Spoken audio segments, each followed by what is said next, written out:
Today we'll talk about a number of important changes in the Madani society. Of course, the Prophet ﷺ had moved to a new place, it's a new era, everything is different. And so a number of different policies were put into place that were new and impossible to implement in Mecca. The first is the economic policies, the second is spiritual development. Number one, economic policies. In Mecca, the Prophet ﷺ was a minority. He could not have an independent economic policy. However, in Medina, of course, the Prophet ﷺ is now independent. And therefore, one of the first things that the Prophet ﷺ did when he came to Medina, he visited the other souqs of Medina. In those times, the Arabs, the Ansar we call them, primarily were involved in cultivation. They were not generally people that much of business. And if they wanted to do business, they would go to the souqs of the Yahud. The Jewish tribes had the biggest souqs outside of Medina. So the Prophet ﷺ visited those souqs, and this is reported in Sunan Ibn Majah, and he disapproved of the practices, the cheating or the deception. He disapproved of what's going on, and he said to the Muslims, this is not a souq for you. This is not a marketplace for you. And he went back to the masjid, and with his own feet, he demarcated lines in the sand. He literally put a line and then another and another, and he said, this shall be your souq.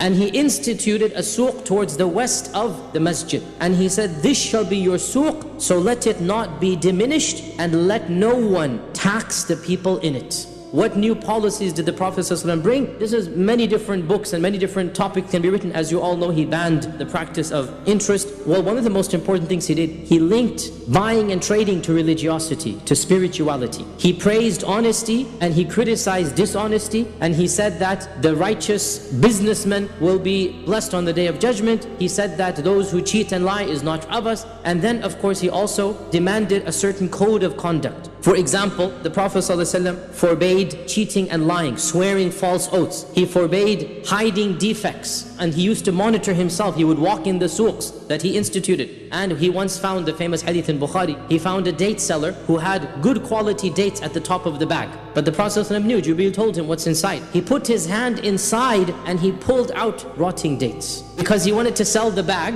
and the bag, the top of the dates has the fresh dates, right? So he says, buy the bag for 10 dinars, whatever. So he's going to close the bag and then sell it. But the bottom of the bag was rotting or not good quality. And the Prophet ﷺ said to him, whoever cheats us is not of us. He forbade even something that sounds so innocent, but there's a wisdom behind this. He forbade anybody living in Medina to act as an agent for a Bedouin who comes. Let the Bedouin go to the market and buy and sell himself. Why? Because when you have an agent who lives in the city, he will know the ins and outs, and he will inflate or deflate, and he's going to play the game. Whereas the Bedouin will go and he's going to give fair price. What do I want for my product? So the Prophet ﷺ forbade a Madani living in Medina to be the simsar or the agent or the middleman for the one coming from outside. Let the man come and sell on his own, right? Because he knows this is one of the biggest tactics or tricks, that you don't know anything, and so the middleman gets a big cut and the poor Bedouin will get nothing. And subhanAllah, look at how modern economics works, is that most of the profit, so much profit goes to people who don't do much, but they simply have the cunningness, right?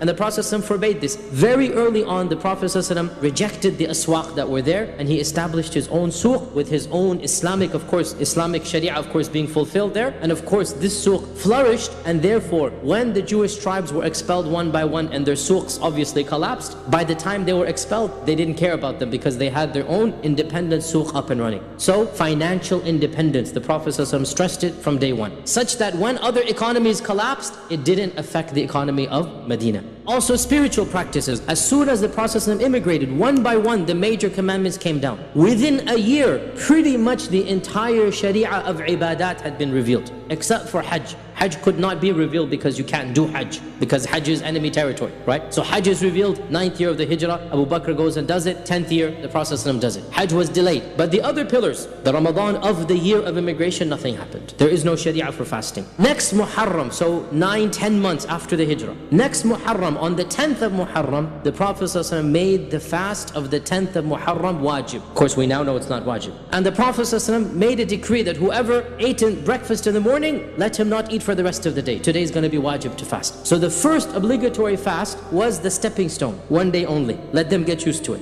Then that Ramadan of the second year, that Ramadan, Allah Azza wa Jalla revealed in the Quran, Surah Al-Baqarah, the verse that we recite, right? شهر رمضان الذي أنزل فيه القرآن فمن شهد منكم الشهر فليصمه. Whoever is present in the month, i.e. he's not traveling, then he should fast that month, right? And some scholars say even the first Ramadan was encouraged. Allah knows best, but it wasn't made wajib for sure. By unanimous consensus, it was made wajib the second year of the Hijrah, right? And at that point in time, the 10th of Muharram became sunnah. In Ramadan, Zakatul Fitr is revealed. And Zakatul Fitr, as you know, is the easier of the zakat. This zakat is just a food, right? One person's food, which is a happy meal or something like this that you get. Whatever as an average meal you can get it, right? You give it to a person. This is what the Zakatul Fitr is. Again, to make them used to the concept of zakat. Within a few months, the same year, zakat came down. Zakatul Mal, right? So from Zakatul Fitr, then Zakatul Mal, right? So they're getting used to it. And obviously, at this point in time, of course, the basic rulings of the Salah are now perfected. The Prophet said, pray as you have seen me pray. In Mecca, all of the Salah were 2 rak'at. We said when he moved to Medina, then Dhuhr and Asr and Maghrib and Isha were all extended, and only Fajr remained 2 rak'at. How you do it, how you do Tahara, how you do Wudu, the laws of Janaba and Ghusl, all of this came down within these first 2 years, i.e. by the time the second Ramadan finishes, all of these laws have been ordained. But again, realize a lot is happening in Medina.